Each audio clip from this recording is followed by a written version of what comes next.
Welcome to the Austin Fast Start Small Business Pitch Competition. My name is Lee Edwards, and I'm delighted to be your MC tonight.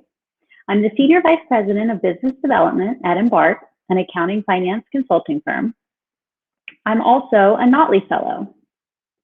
Notley is a proud corporate member of the Austin Young Chamber. Austin-based Notley is on a mission to redefine how the for-profit and nonprofit sectors work together.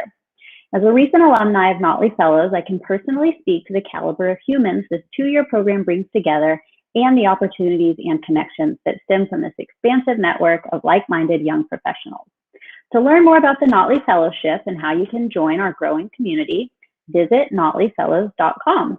Applications are currently open for the San Antonio cohort, and recruitment for the next class of Austin Fellows starts in October.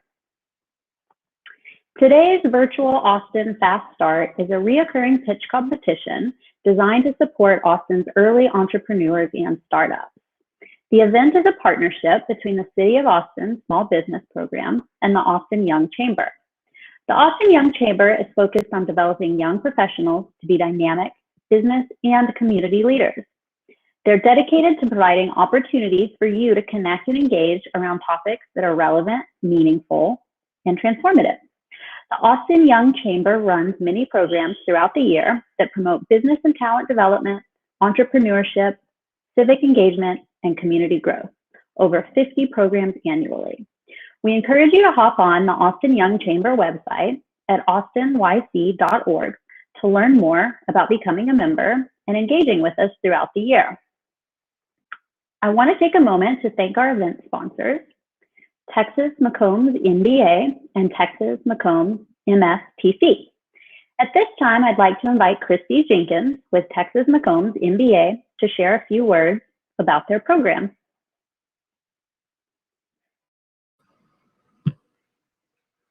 Thank you for having me tonight. As you said, my name is Christy Jenkins, and I am the Senior Recruiting and Admissions Officer for the Texas McCombs Evening MBA program. I'm also here representing my colleagues in the Masters of Science Technology Commercialization program, or MSTC for short. As the name implies, MS in Technology Commercialization is all about bringing a tech product to market. It's a 13-month program that runs from May to May, and it's offered either in person or online. The application for MSTC starting this May is starting next May will be open very soon. Basically, you can think of MSTC as teaching you how to start a tech company, and then the MBA will teach you how to run it. The evening MBA has a general management curriculum. We find that the best leaders, managers, future CEOs need to understand every aspect of how a company runs, from accounting and finance to marketing, operations, logistics, data analysis, etc., and then also understand how they all interrelate. The evening MBA is designed for working professionals, so classes are on Monday and Tuesday evenings from 6 to 9:15 p.m., and the program runs just over 2 years, or 28 months total. We just finished round 2 of our 4-round application cycle, and the next round deadline is round 3 in mid-August for classes that will begin in January of 2022. The best way to learn about our program and get a sense of our culture is by attending a virtual event. I'm hosting a virtual info session all about the evening MBA on Wednesday, June 23rd at 5 p.m. on Zoom. And I'll go over the admissions process. You'll hear from my colleague in career services about outcomes and ROIs. And we'll also have a student panel, so you can talk directly with them. So you can sign up for that and any other events you're interested in at texasmbaevents.com. Thank you all for having me again, and good luck to everyone pitching tonight. Thank you. Thank you, Christy. For our social media viewers, be sure to comment and share tonight's program with your own networks to support the startups pitching tonight and help spread awareness of their amazing businesses. For those here in Remo with us, let's be encouraging to our pitchers today and let them know we're here.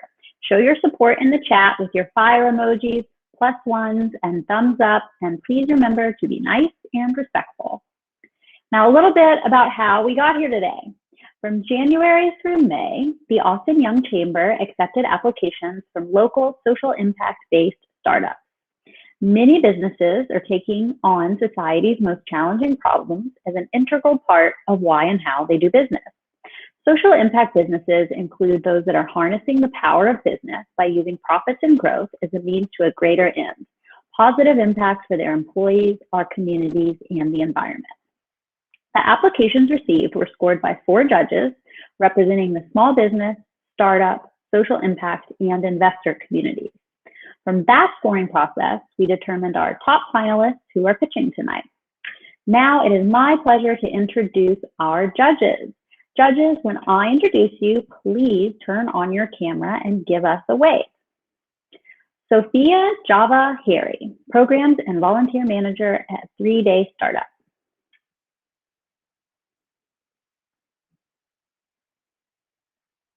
There's a wave. S.J. Kelly, Senior Product Manager at Aunt Bertha. Hi, S.J. Ezine Udezwe, Vice President, Product Management at Procore Technologies. Hi, Ezine. Anthony Walker, Principal at Next Coast Ventures.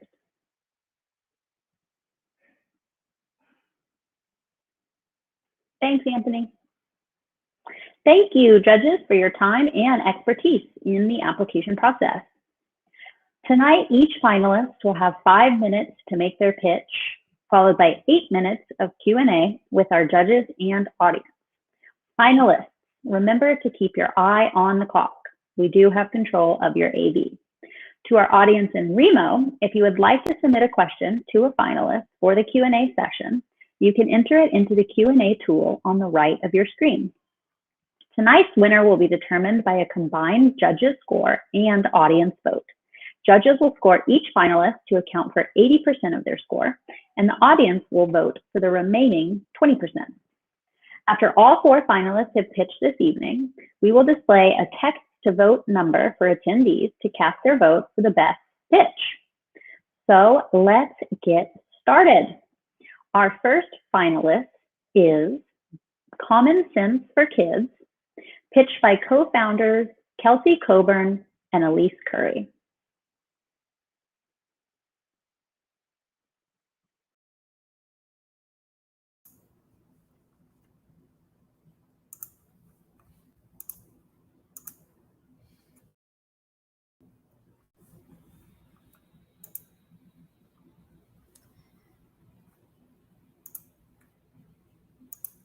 Thank you, Lee.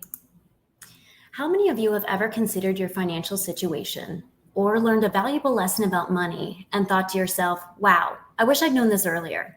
I know I have. And so have I. And we know we're not unique in feeling this way. None of us are born with money sense.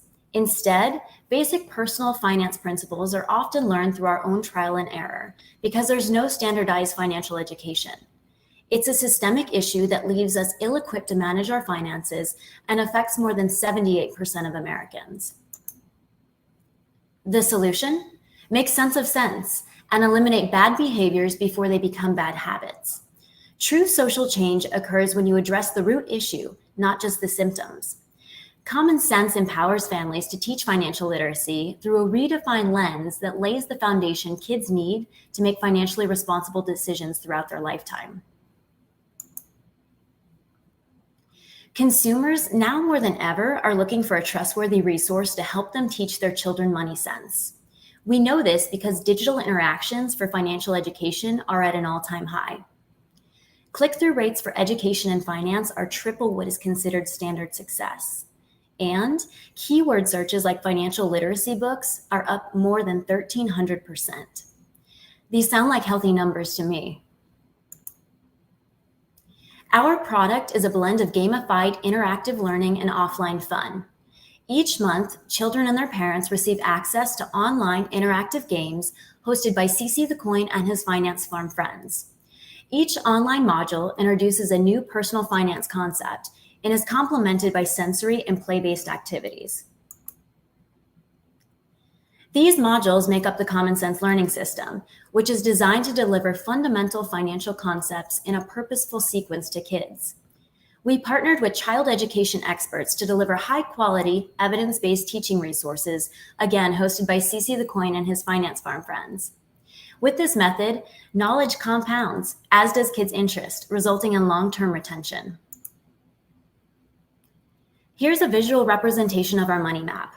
Imagine a digitized version of the Candyland game board. Kids follow CC the Coin as he navigates the finance farm while also tracking their personal progress over a 12-month period. Today, there is no one on the market addressing financial literacy through fun and interactive sensory play and digital mediums for this age group. All market offerings are siloed and only address the symptoms of poor financial decisions. This brings me to the advantages Common Sense has as an organization. We have the first mover advantage to create a positive social impact in order to solve a nationwide problem with regards to financial literacy. We do this through a branded experience. Finally, we are positioned for footprint expansion in two ever-growing industries, finance and education technology. We currently offer a direct-to-consumer subscription with opportunities to expand into B2B and B2B2C, such as credit unions and nonprofits. We also have identified additional revenue streams with minimal lift. These include branded goods, third-party partnerships, and customer acquisition for other financial organizations. Let's take a look at the numbers. The subscription box industry is valued at $10 billion. And within that market, there are 0 subscription boxes targeted towards children's financial literacy. Today, we offer 3 price packages: annual, biannual, and monthly. For each, our cost of goods is roughly $12 a box. Of 14.5 million prospective households and just a 1% capture rate, this results in annual sales of 145,000 boxes. Hitting that target alone, Common Sense will produce a gross margin of more than $3.3 million in a single year using the monthly price point. We are here today to accelerate the next phase of our journey, which will be dedicated to seeking out capital to build out the MVP of our Click and Play module. This includes partnering with subject matter experts in the children's entertainment and education space. Our secondary focus is on investment in a more robust marketing strategy. We're also currently in discussions with a large national nonprofit to provide summer camp programs for kids under 10, which will give us an excellent opportunity to give back to our local communities. We thank you for your time today and hope you join us in making sense of sense.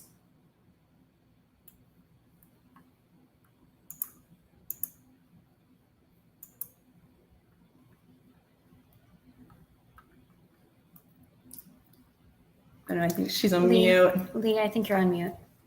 Thank you both for letting me know that. Thank you both. So let's move on to judges' questions. Sophia, you're going to be up first, and SJ, you'll follow.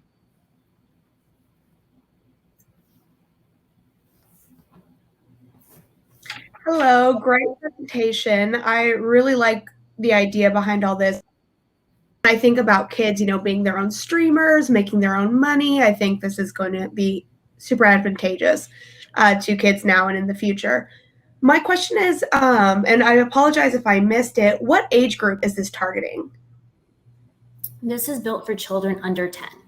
Under 10. And is this a model where if I get this for my 6-year-old, they do want the full 12-month subscription? Through those modules, would they need to do it again, or are you selling the product as in these 12 months you're going to learn all of the different aspects at your level? Good question. So the way we've initially designed this is that there will be 3 different learning levels. So you'll have introductory, intermediate, and advanced. And as the parent or the family member, you'll get to look at the overview of what's included in that year-long system and determine which is appropriate for your child. We did it that way as opposed to like 3 to 4 and then 5 to 6 and so on and so forth, because we realized some children were going to be a bit more advanced than others. So you being the parent, you're likely more familiar with their knowledge base at this point in time. So you would determine which is most appropriate. Excellent. Thank you. Thank you. SJ, do you have a question? Hey ladies, thanks so much for the presentation. Just wanted to follow up. You were talking about the different monetization strategies and how you're starting with a subscription. And so just want to understand, what was your reasoning for starting with subscription? And at what point would you think to pivot to one of the other models you were talking about as well?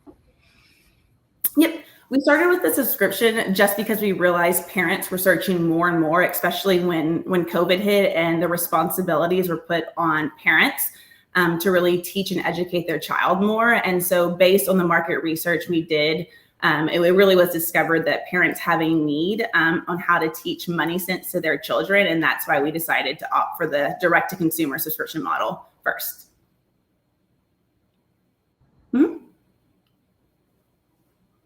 Next up is Esme.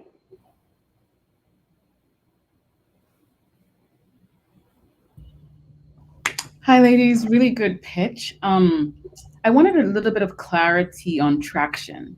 So I heard the word designed. Have you been able to get this in the marketplace? And what is we talked about, I saw the modeling for 1% take rate for the track. Just give me your story around traction. What have you built out? How have you built it out? And what is the traction so far? Yeah. Should I take that one? So our initial product was actually only an offline model, where it was a subscription box service delivered directly to the home, all play-based, sensory, gamified learning. And we kicked off sales November 1st, 2020, but we also did it simultaneously with a product council so we could get feedback on our MVP. Product council general consensus was that it was very time intensive, and it actually would probably be better suited if it had to children under 10 if it also had a digital component. So we put a pause on just the boxes alone, and we started working on a blueprint to do a click and play game option as well, and we plan to fuse the two. So we've been working on that since December 2020. And we feel our blueprint is more or less ready to be developed. So we're in the process of seeking funding to build that out. Yep. To add to that, when we originally designed it was pre-COVID, or right as COVID was hitting. So we really transitioned to what the market was saying with what parents were seeing in home, and needed to kind of take a break as they handled both, child's education as well as trying to work from home as well. So we pivoted the product based on that to add that digital component. Okay, thank you. Anthony?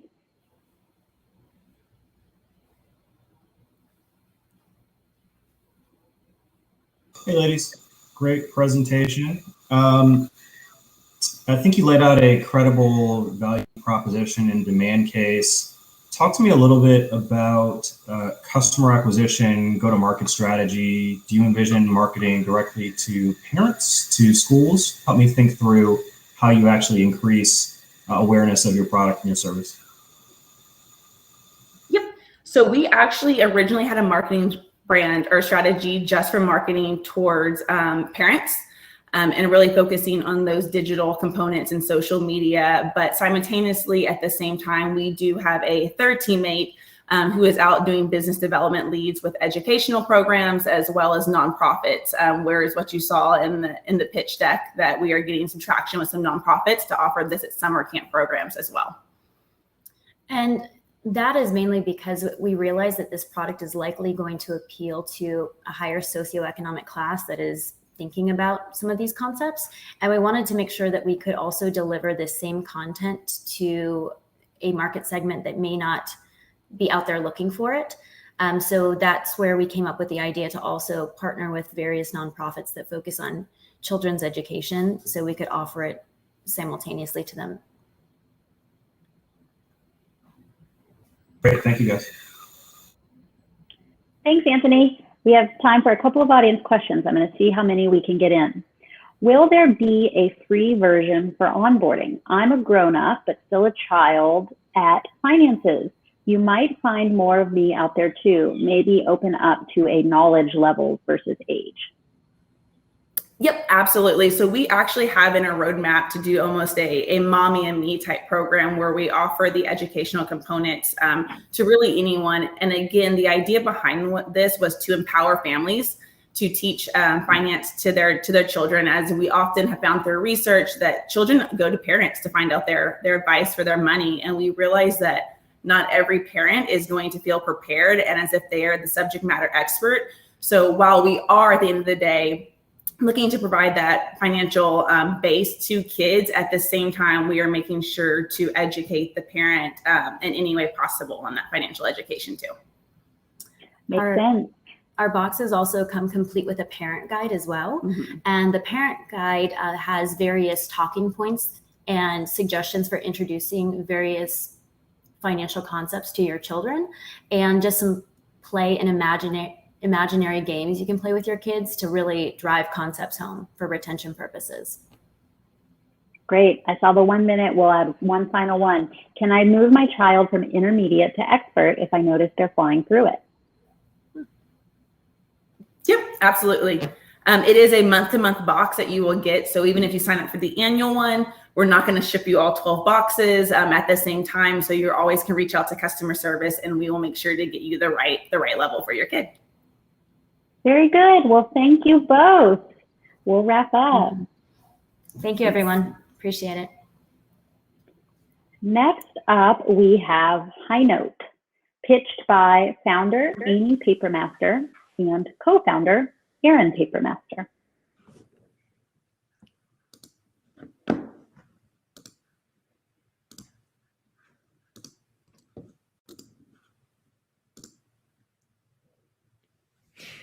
Hi guys, I'm Amy Papermaster, mom of 3 babies and 1 startup, High Note. I'm in women's health and assistant professor at UT Austin, and previously worked in the ER at Seton. We are building High Note to connect the health science ecosystem to drive better health outcomes for all. I'm honored to share High Note with you today. Let's start with a short story. When you're hurt and scared, healthcare professionals are there to help you. When you're feeling better, they are there to celebrate with you. Pam is feeling awful, so she goes to see Nurse Nancy for help. Nurse Nancy tries and tries to figure out what's wrong. She reads articles and books, but cannot find the answer. She's tired, overworked, and does not want to give Pam bad news. Nurse Nancy is stuck and asks for help from her friends, Dr. Dan and Nurse Amanda. They have cared for many patients like Pam, but they do not know the answer. Dr. Dan invites Nurse Nancy to his network of healthcare professionals all around the world. Psychologist Kate in Nashville helped a similar patient and knew just what to do. Even though Nurse Nancy and Psychologist Kate are 1,000 miles apart, they found a way to work together. Thanks to everyone who helped, Pam's story ended on a high note. We all have a health story for ourselves, a parent, a child, a close friend. For these stories to end on a high note, healthcare providers need support and access to helpful information. This is true in privileged communities and even more so in underserved areas where healthcare resources are especially strained and lacking. Healthcare drives a flywheel of spending and frequent clinical questions. We see up to 5 clinical questions arising from each visit, and nearly 1 billion visits per year in traditional office settings alone.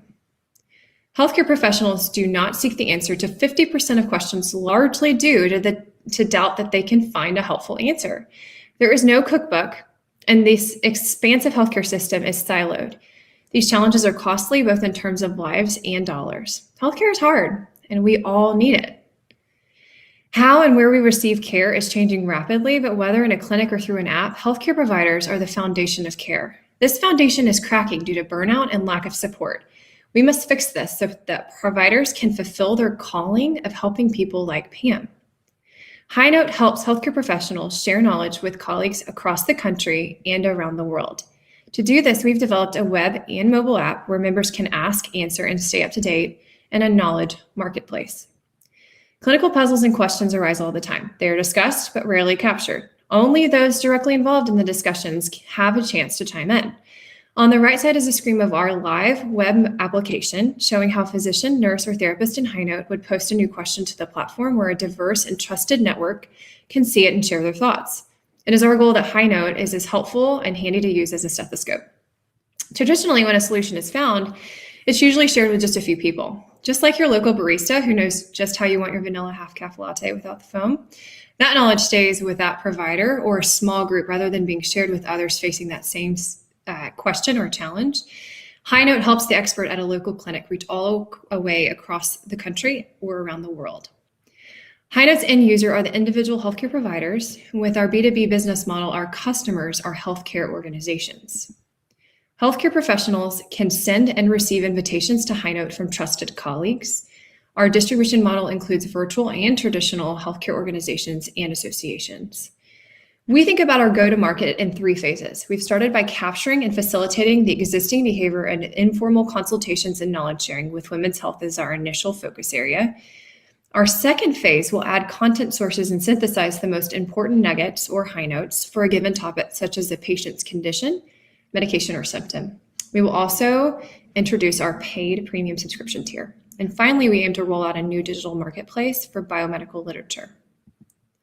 High Note's technology platform is built to scale, and the space is growing rapidly with $8.5 billion in healthcare innovation funding in Q1 of this year alone. High Note is encrypted and secure. Personal health information is not used in High Note, alleviating concerns over HIPAA. And similarly, our usage guidelines and onboarding de-risk liability concerns. If we were to win, we would establish depth of community and content, bringing High Note to more providers and accelerating our product development. We have an amazing devoted team, each a healthcare professional or married to one. We're on a mission to support providers to deliver the best care possible to our families. Thank you so much for your time.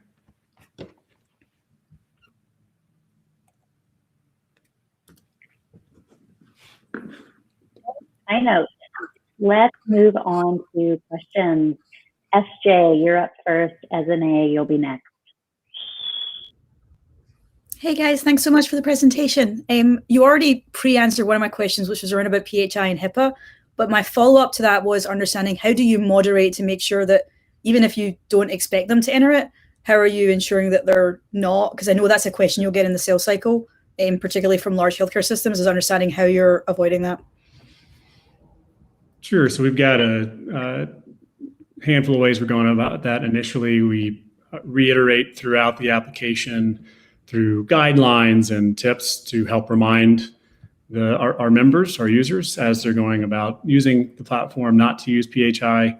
Fortunately, it tends to be the nature of this type of informal consult behavior that PHI is not exchanged. It's typically if it's a spoken conversation or text, it's, hey, I've got a 28-year-old female presenting with this, not, here's my patient's chart or getting into PHI.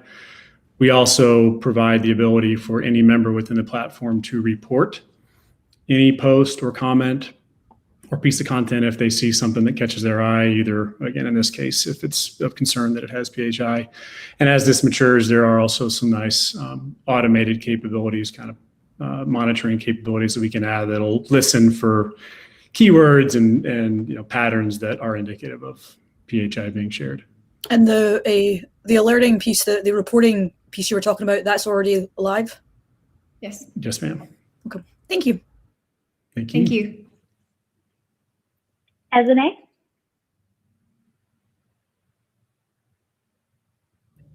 Really, really, really good presentation. And it's clear that there's a value proposition here. My questions are really around go-to-market. Like, how do you, where are people currently gathering? How are you going to ensure that you grow this network? Just speak to us a little more about that, because it's a great, it's a good idea. But, with networks, it's really about how do you truly grow that. Just give us some insight into that, if you don't mind. Sure. You want to start? And so we started in my my little network pod with women's health providers, and then expanded nationally. So we now have a provider network that is nationwide represented, and it's invitation. So if you have one of these questions, which we have very often, you invite the trusted community, and that's one way to kind of grassroots spread it. Go ahead and add on. Yeah, and I'm the non-healthcare guy, other than spending a ton of time on this. Amy obviously has, and continues to live this life day in, day out. It's been fascinating that it's, as an aid to your question of where this is happening today, it's very much a trying to bottle up the lightning type of a situation. This is the most widely used and trusted form of information seeking amongst healthcare providers. There are all sorts of different applications and subscriptions to, paper or digital versions of literature, but time and time again, it's let me text somebody, let me call somebody, let me ask somebody in the hallway. So where you typically see this today, if you are fortunate enough to be in a well-resourced academic institution like UT Health, where Amy is, you've got many specialists and folks to lean on right down the hall or within the same organization. So that's walk down the hall, send a text message, right? Bring it up in a meeting that's already happening. In many other cases, it really is limited to, like it would be for any of us not in healthcare, even just who you know, who you've worked with, maybe you met them at a conference, maybe you went to school with them. So you see this smattering of workarounds in the absence of a go-to community for this. So you've got providers congregating in Facebook groups or coming together once or twice a year, in a conference setting, which is slow, but one way to do it. So it's Facebook groups, it's Twitter, it's iMessage threads. They're just kind of reaching for what they can find because this really needs to get done. So the good part of that is it's a very natural existing behavior of trying to pull in others. So we're trying to bake into the application, as Amy said, invitation only, but also the ability to easily pass the hot potato in a good way. So I see a question or the system notifies me of something it thinks I may have expertise in. I'm not sure, but I know who does. Beth in Nashville would definitely know about this. Let me pull her in. She can help answer the question, and we just, that's one way. Thank you so much. Thank you. Did we answer your question? You did. Thank you. Thank you. Anthony?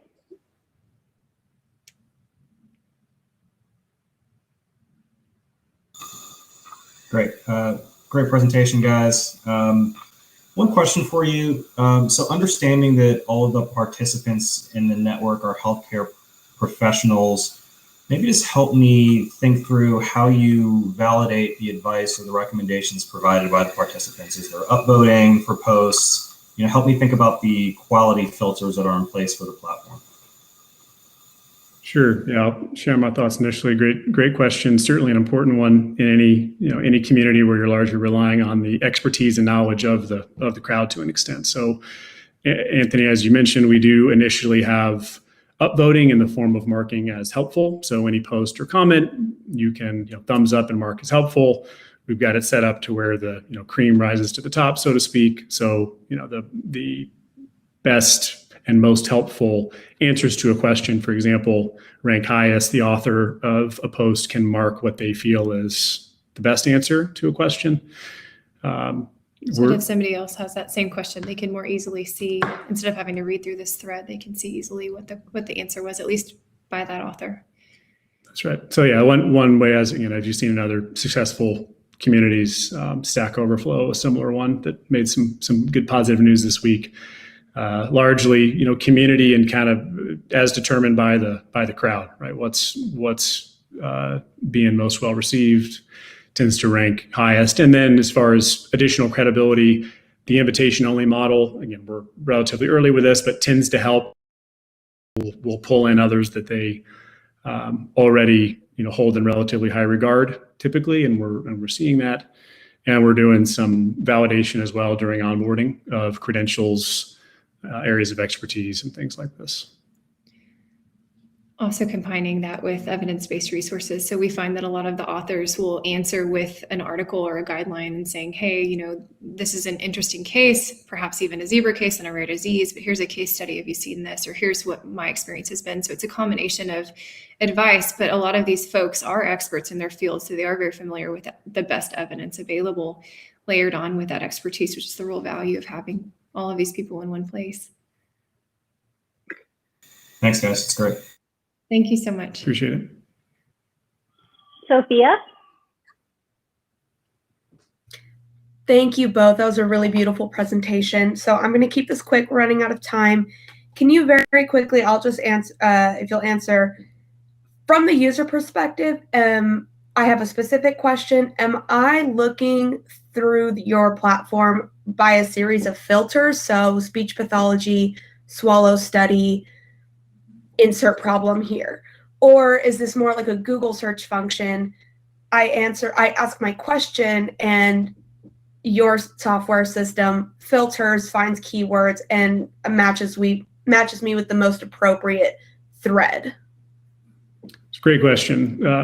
As we iterate through this, certainly leaning more towards the Google example. And so you can search, you have content that comes to you that's personalized in a feed. We've got a series of other, even lower friction and engaging ways to kind of view content that you would likely have expertise in or would be of interest. And ultimately, we view success as, in this sense, as getting to where a user, a member of Highnote, finds the answer to a question without having to even ask it. So they, to your point, they find enough content in here where this has already been discussed. There are some great high notes for that point already, and they don't even need to post a new question. So I want it to be as natural and easy as possible. Great. Thank you so much. Thank you. Thanks, Highnote. Out of time for questions. We'll skip audience Q&A. Just FYI, someone did put in the chat that they recommended you connect with Mellie Price, if you have not heard that name before, Mellie Price. Thank you, guys. Appreciate it. Next up is Throwaway, pitched by Rosalind Chin, Chief Information Officer, and Paige Lopez, Chief Operating Officer.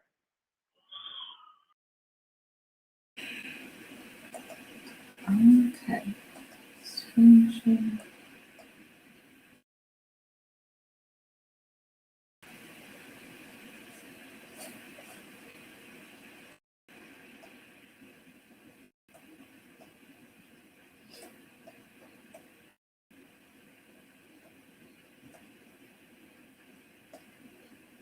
Just want to check we're good to go, audio and screen sharing. We're good to go. Okay, awesome. Thank you. All right. Hi, everyone. My name is Paige Livingston Lopez, and I'm here with my co-founder, Rosalind, and Becky's not here today, but she's watching in the audience. And together we are women on a mission to clean up aisle food waste. Our solution is Throwaway, a smart cart technology that measures, manages, and prevents produce waste at the grocery store level. In the US, the average grocery store budgets for $7 million in wasted produce each year, which nationally sums to $16 billion, and 43 million wasted meals. Food waste also impacts the environment and contributes 3.76 billion metric tons of CO2 globally. And the number one reason we found from our customer discovery for why waste occurs is that grocers lack the granular data they need to make the most informed decisions. So Throwaway is here to fix that. And let's walk through how Throwaway streamlines into the current grocery store culling process, using an apple as an example. In step one, the floor employee places the apple through our hardware device, which identifies the produce, detects the reason why it was removed, captures its weight, and measures its produce quality. Through Throwaway's automated data collection, we save time for floor employees who would have otherwise had to manually record each of these items in the back of the store. In step two, our analytics software determines the brown specks on the apple that came from sitting in cold temperatures for too long, and it then determines the remaining shelf life of the apple, taking into account the discolored spots and other biochemical markers. And in step three, we divert the apple into discount or donation bins rather than compost. And to prevent future damage, we recommend the store keep the apples at optimum temperature for the appropriate length of time. So for our revenue model, we start off with a one-time upfront price of $3,000 for the physical smart cart attachment device. And our software subscription includes polished reporting with analytics, trends, and actionable insights provided by a team of consulting analysts. Our goal is to recover 50% of the loss. So in the case of the average mid-sized grocer who loses $7 million a year, they would gain $3.5 million in savings. And in terms of a first-year ROI, Throwaway costs 1% of their return. So for our customer and user, our customer is the corporate buyer who works at a high level, making purchasing decisions for multiple stores. And on the other hand, our produce managers are our end users, and they carry the responsibility of reducing food waste for their store. And for our market, our total available market is all grocers in the US, and our service available market narrows down to sustainability-focused grocers in the US like Sprouts or Natural Grocers. And as we roll out our first product, we plan on working with our service obtainable market that focuses on natural Texas-based grocers like H-E-B and Wheatsville. So after using Throwaway and implementing our recommended food waste solutions for 1 year, our customers should see a 50% shrink reduction per store location. Investing in Throwaway not only improves companies' bottom lines, but also works towards the UN Sustainable Development Goals. We'll first engage with grocery stores early on and leverage corporate connections to make direct sales. Then we'll attend tech and grocery association conventions and place advertisements in high-tech and industry magazines. Finally, we'll partner with equipment distributors to place our product in the same places where grocers would usually buy their hardware equipment. Our competitors can be bucketed into 3 categories. First, we have indirect competitors using similar technology to target customers like restaurants. We have adjacent competitors using different methodologies to reduce food waste for grocers with limited data, and future competitors that include other up-and-coming startups also in the space of tackling food waste. In comparison, Throwaway directly meets the complex needs of grocery stores through a holistic, data-driven approach. And we participate in accelerators and fellowships, and we are so grateful for their guidance and funding. Most of all, we're excited about the customer validation we've received from Wheatsville and H-E-B. So our team is a group of women scientists from UT Austin dedicated to bridging science and sustainability. Through our journey, we're grateful to have met so many supportive entrepreneurs and leaders in the startup community.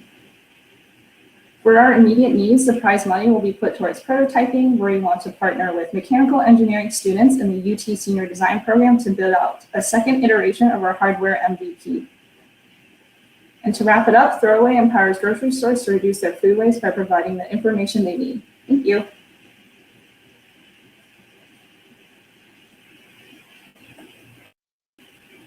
Thank you, Throwaway. Let's move on to judges.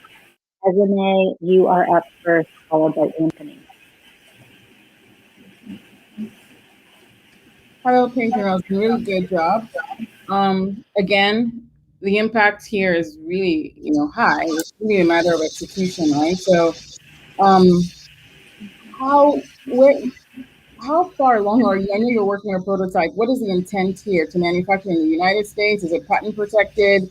Mainly because the analytics is the easier part, I guess, right? It's actually getting the data. And just,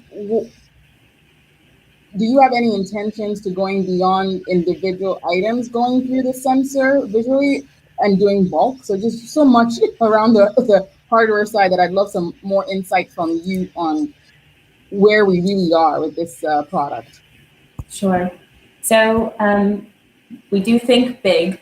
And yes, to answer the last part of your question, we have thought about how this can scale and be used along the supply chain. And we decided to initially focus our build out in the grocery store level, but yes to that part. And then additionally, our current status on the prototype is basically, we call it like she works, but she's not pretty. So our prototype basically is multiple components that all work individually at the moment. And we're in the integration process of putting them all together this summer. And that's the product that we'll take to H-E-B basically to get their feedback on how that functions for streamlining into their current process on the floor in the grocery store. And as far as Wheatsville, we're running basically a concierge pilot test. And that's where we're fine-tuning the analytics part. So I don't know if you have anything to add to that, Ross.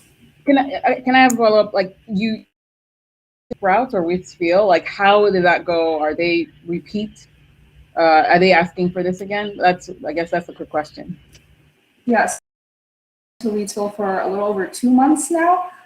Just running this pilot testing, and what it kind of looks like is we show up. They've also been very gracious in opening their doors for us. They're like, you want to measure our waste? Come on in. So we've been going into the back of their store where they already have bins of produce they've removed and intend to donate or compost.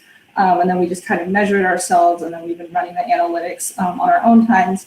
But yes, Wheatsville has been very receptive to us, and they're very interested in the data. They recently just had a new produce manager, and so he's looking for opportunities to revamp some of their processes, some of their purchasing systems. And so he said, the data would really help them out with that. And they've invited us into their second store location and are in the process of basically sharing.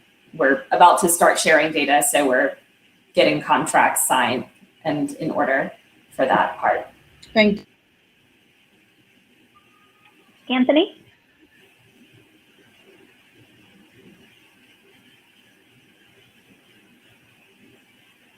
Hey guys, great presentation.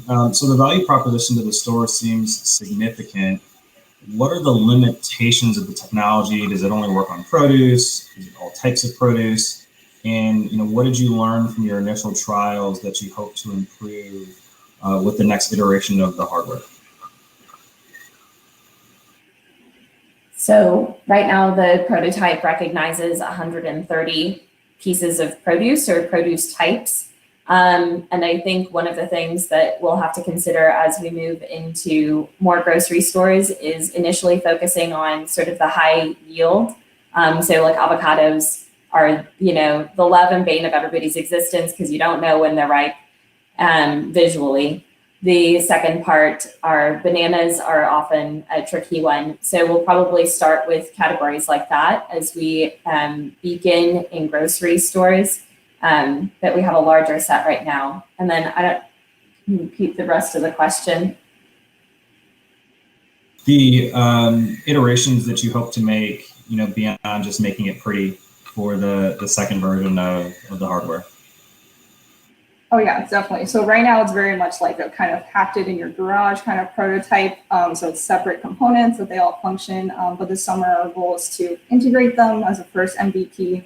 And then we're hoping for the fall semester we can work with mechanical engineering students so they can take a shot at it of 2.0. So not only is it pretty, but it's a little more efficient, hopefully with more technical capabilities.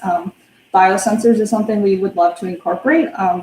That's our next step. And so I think it's just kind of like increasing the fidelity in terms of like what sensors can we incorporate and what kind of new and up and coming technology we haven't seen applied in this space, but now we're going to apply it to the grocery store setting. And one of the iterations that we've made in the past is like for the user experience. At first, we were going to have touch points for the floor grocery, the floor employee of the grocery store.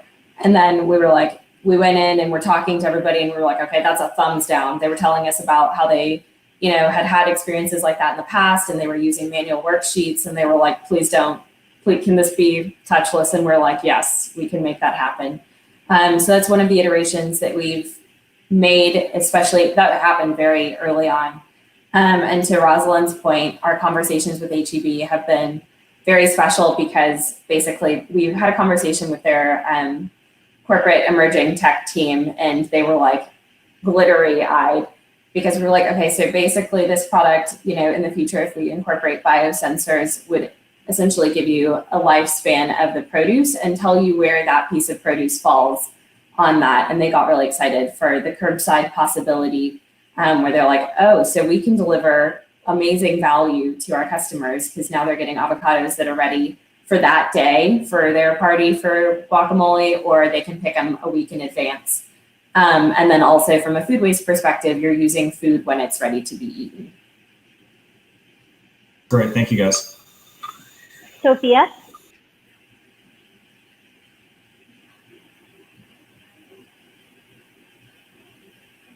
Thank you both so much. I really love the issue that you all are tackling here.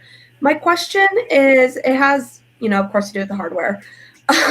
So how customizable will this hardware be in the future? So if right now you have 130 ID types in your system right now, let's say I'm a grocer and that's maybe about 50% of my produce, how will that work? Will I give y'all suggestions and you will have to manually input it and give us that software update back? Or is this something that the user will eventually be able to scan and however it works themselves? So based on similar technology that exists now and is used in very different ways, there is about a 6-week to 6-month training period, depending on how different the food looks. So essentially our model would be taking in their data beforehand and having a full spreadsheet of what they currently house, and maybe like the past year of their purchasing records. And then we can enter that. And then essentially we would go season by season and train our model based on what they plan on having. But the idea is to have enough cataloged to where there's already sort of an advanced stage and we're just fine tuning to meet the grocer. So that's a lot of work that we would be able to do before we get into the store. Okay, perfect. Thank you so much. Next up is SJ, and we are out of time, so let's make this last one quick. Okay. Thank you so much for the presentation.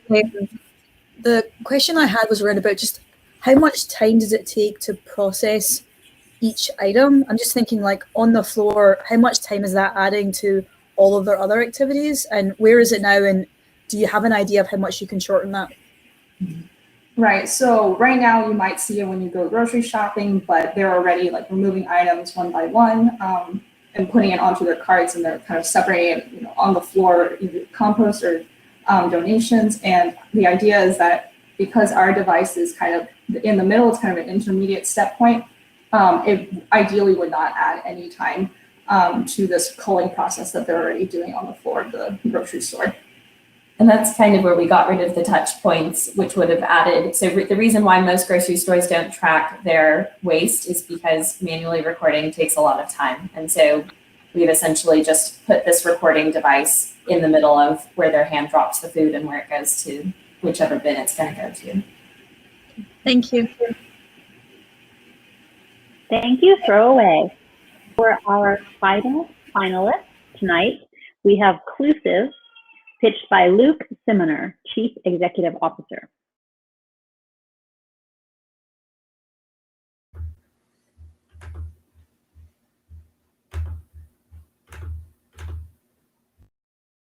Let's see here. Alrighty. Hey, my name is Lucas Simoner. I am the CEO and founder of Clusive. I'm a former Army paratrooper and a Purple Heart recipient. And the story of Clusive is a pretty interesting one. It started at my very first software engineering job here in Austin.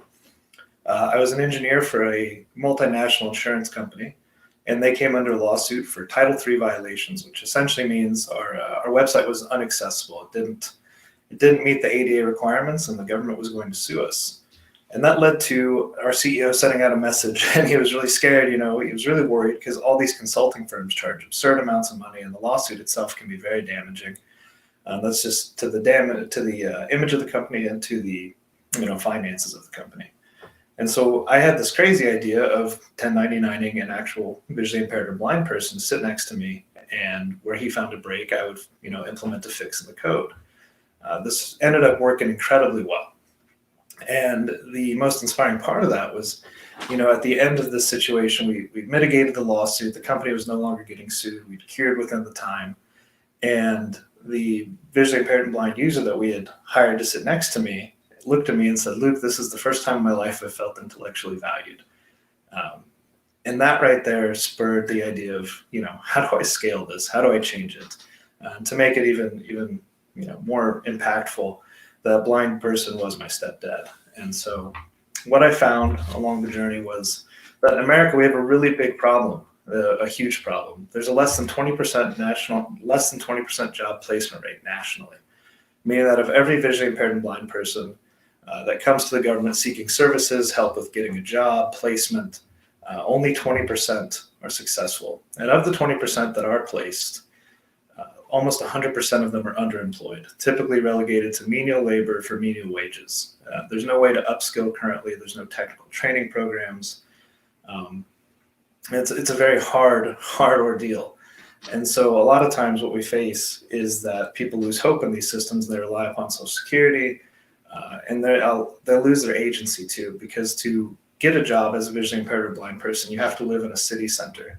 There's typically only 2 or 3 organizations per state that hire visually impaired or blind folks, and they're usually federally subsidized and in major city centers with higher cost of living. So if they do want to work there, they have to plan where they live based off of where they work, due to a bus route or paying for Ubers.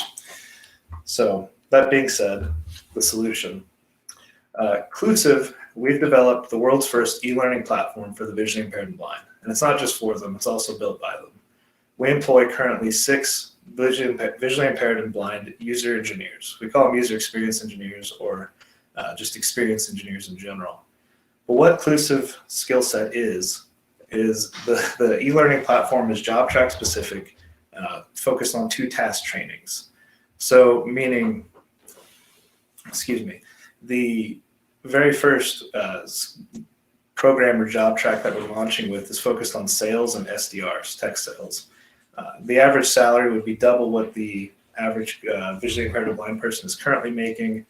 And the placement rates we've seen through our pilots are already well above 88%, depending on what they're actually seeking.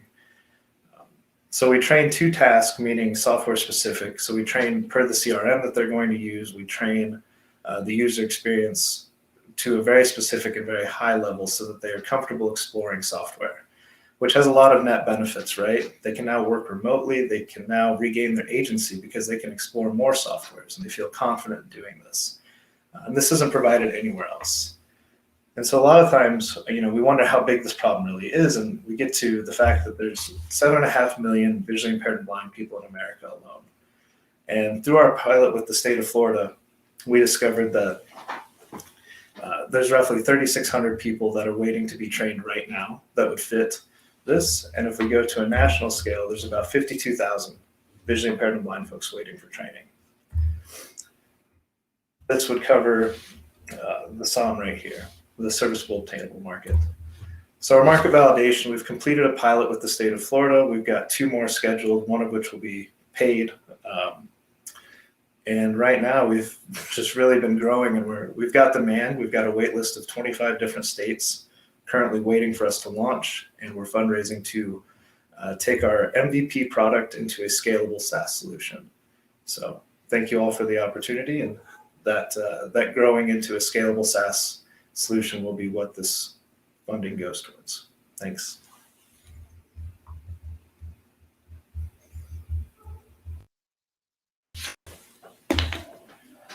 Great. Anthony, you're going to be up first, followed by Sophia.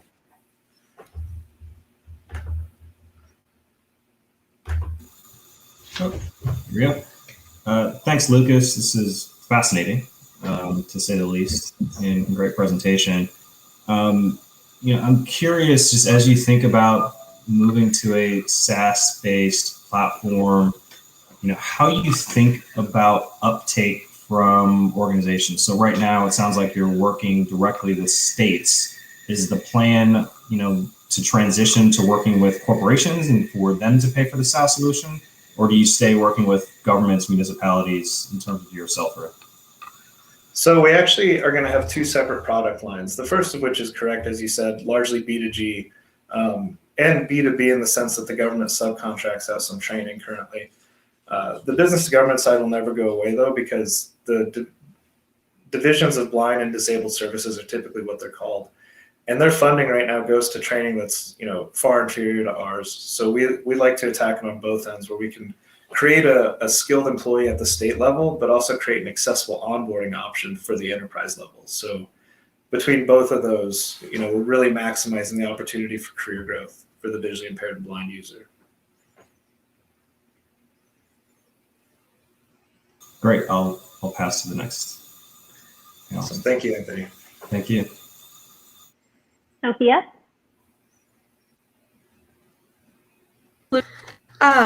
Can't believe I didn't know those statistics. Truly ashamed. That's horrendous, but really glad you're looking to solve this issue. So my question is more from the perspective of, let's say, the employer that purchases this software. What is the onus on them for implementing it with their visually impaired blind employees? Is it an orientation for them to then orient the employee, an orientation for each new employee? How does that work? Or how would that work? No, that's an amazing question, and it's a hard one to answer shortly, but in the shortest form possible, we have to look at this as a completely foreign language. The user experience that a blind person has using a screen reader is completely different, 100% different than that of a sighted individual. So what we do is we aim to get that employee to 70%, and so that they can be handed off to the manager to train, or whoever is going to train them, and actually know what they're referring to in the software. And what I mean by that is probably best shown in a tiny example, in saying, if you take a sighted trainer and a screen reader using employee, and they tell them to navigate to menu X, they're not going to understand that to the least. But if our software can familiarize them with the basic layout of the software that they're using and the tech stack that they're using at that company, we don't even have to get too deep into detail in the taskings for them to be able to take guidance from that trainer. I hope does that answer your question better? Yeah, certainly. I'm sure it'd be way easier if I could see it, but I think I'm following where you're going. Thank you so much. Thank you, Sophia. SJ? For the camera to come around. Awesome presentation. Excuse me. One of the questions I had was around about thinking of scaling it in terms of generating content for new classes. So I think, like you'd mentioned before, things like Excel or like Google Suite and stuff like that. There's some pretty standard, or I think you mentioned before as well, like Outlook for using a calendar system. Yes. But as you're starting to get into other spaces past that, what's your approach for doing that to be able to scale? No, definitely an amazing question, SJ. So we've had some really amazing conversations with companies like EY, Northrop Grumman, HubSpot, and most recently Oracle.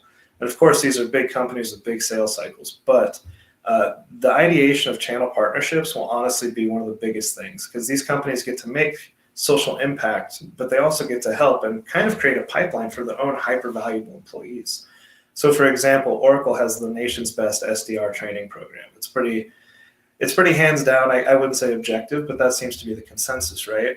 And if we can get Oracle to let us, make their SDR training program accessible, not only can they use that internally, but they can take some piece of revenue off of the trainings that we sell.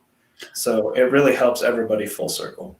Yeah, that was part of my follow-up as well, is like, is there an opportunity, because you mentioned like your background of being able to make systems more accessible. Is there also the opportunity there if a company brings you on to say, we want you to help with onboarding, but can you also fix some of our software? Yes, most definitely. And that's what I did. Is I've consulted Bumble and BigCommerce post-IPO, Bumble pre-IPO, on making sure their stuff was accessible so they didn't have any PR issues as they came out. And I think that honestly, Clusive, if I told you my true vision, it's within 5 years we'll be the one-stop shop for visually impaired and blind tech, and accessible assuredness. Because right now there's a lot of price gouging due to limited competition, and we're here to make tech, make this part of tech the beautiful thing that it can be. Awesome, thank you. Thank you, SJ. Ezine?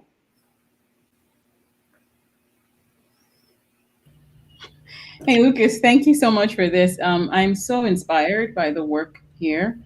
My question is really around scale, really following off of SJ. Are there platforms out there so first you said this is almost a different language. And I remember when we started doing translations for internationalization, it was very bespoke, right? And we've gotten to a place where it's now platformized, right? You can plug in.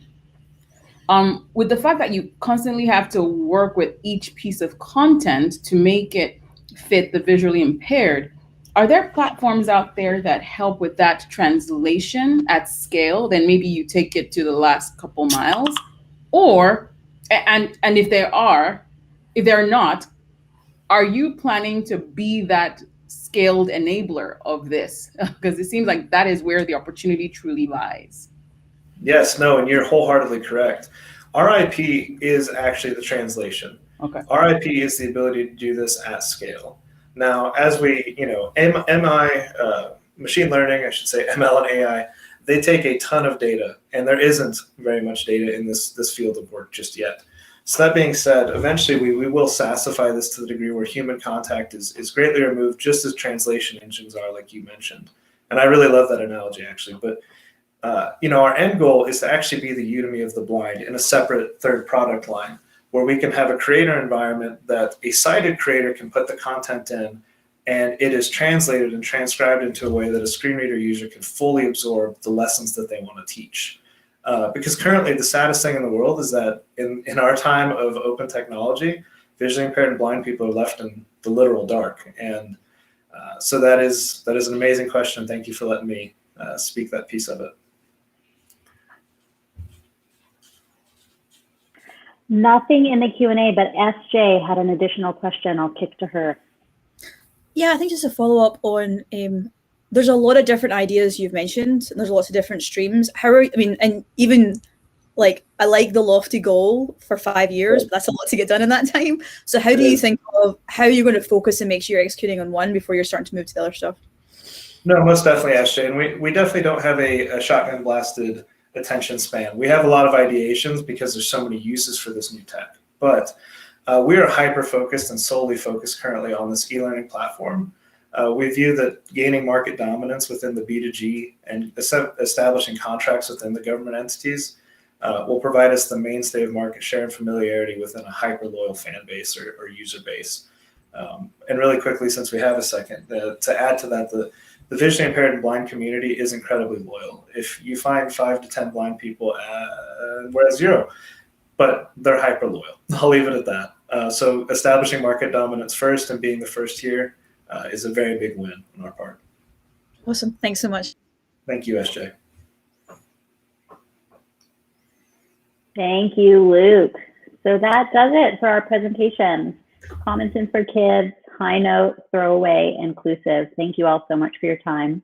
You have no idea who I am, but I was very impressed and I'm very excited for all of you and to see what all of you do with your ideas and with your businesses.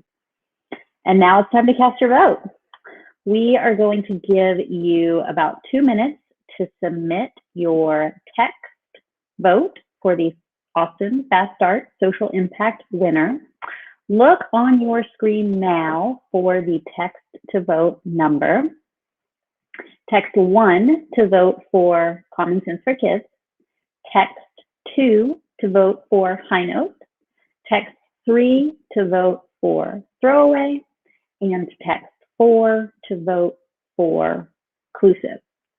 I am going to give everyone 2 minutes to vote.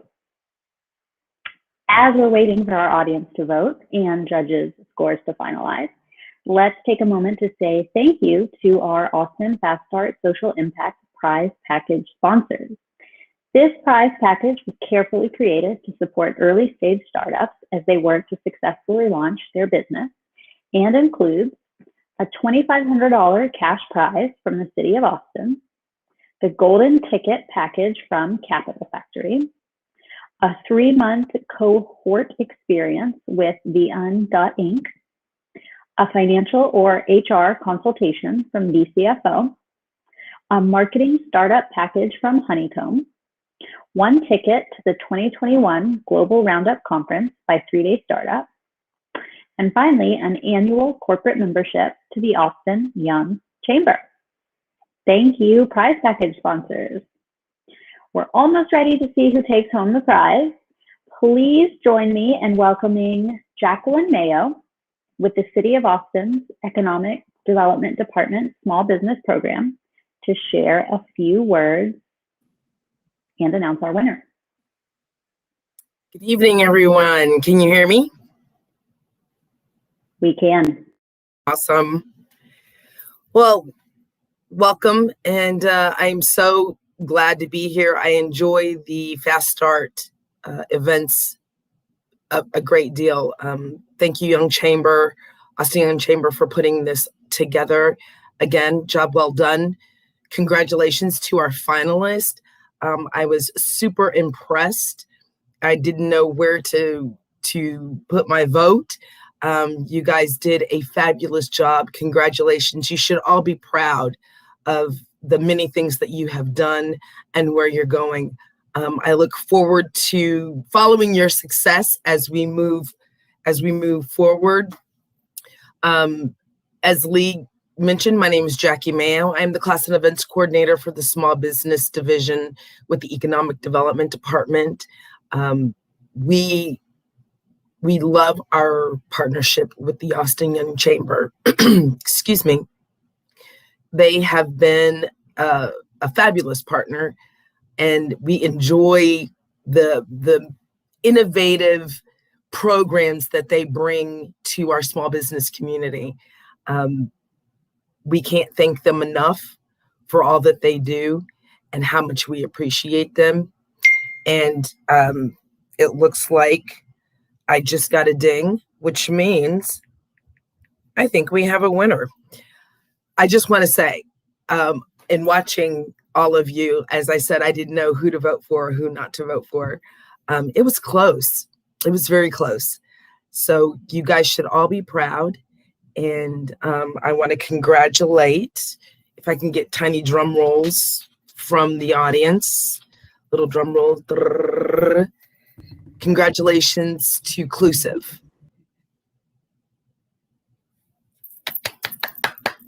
Well done, Lucas. Great job. Please go ahead. No, I was just gonna say thank you, and this is so cool to be a part of other Austin businesses, and it's an amazing program, and I really want to connect with everyone that pitched tonight. I think there's a lot we can share and learn from one another.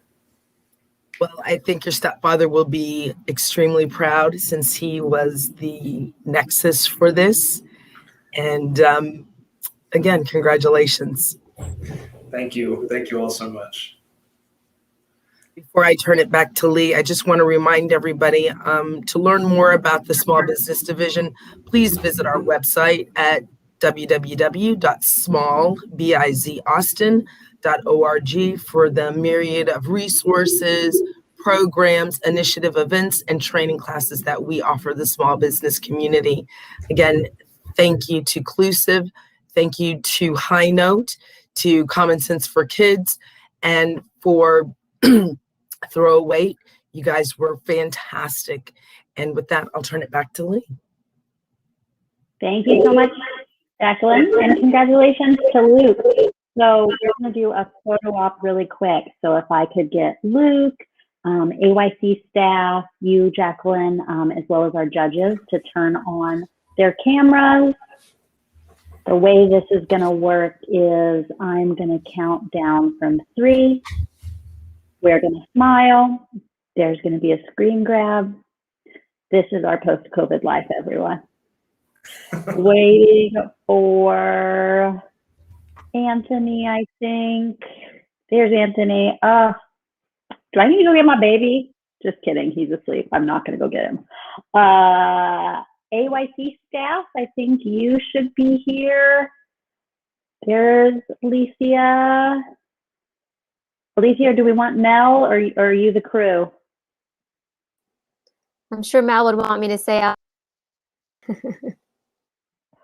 On my end, Luke, we just lost his video. Is that just me? Does anyone else see Luke? Okay, SJ sees Luke. Okay, that's just me then. His video off. Okay, am I good now? Okay, we're gonna do 3, 2, 1, and then smile. 3, 2, 1. Very good. I should have pranked you guys and made you hold that. Okay, we're good with the picture. Everyone can turn off video. So thank you to judges, finalists, and attendees for joining us tonight. Applications are still open for our final Austin Fast Start of 2021 for the priority area of creative. You know a startup who should apply, send them to the Austin Young Chamber website for more information. Now it's time for networking. The platform will stay open until 7:30. So once we close out of the presentation, you'll see a floor plan with tables and chairs. Just double click on a table to chat with the other attendees at that table. You'll be able to turn on your camera and microphone using toggle buttons at the bottom of your screen. If you have any technical issues, please send a private chat message to Austin Young Chamber and they will help troubleshoot. Thank you all again for joining us, and stay tuned to our website and social channels for more great programs. That does it. I will see you guys at networking, and congratulations again to Luke and Clusive.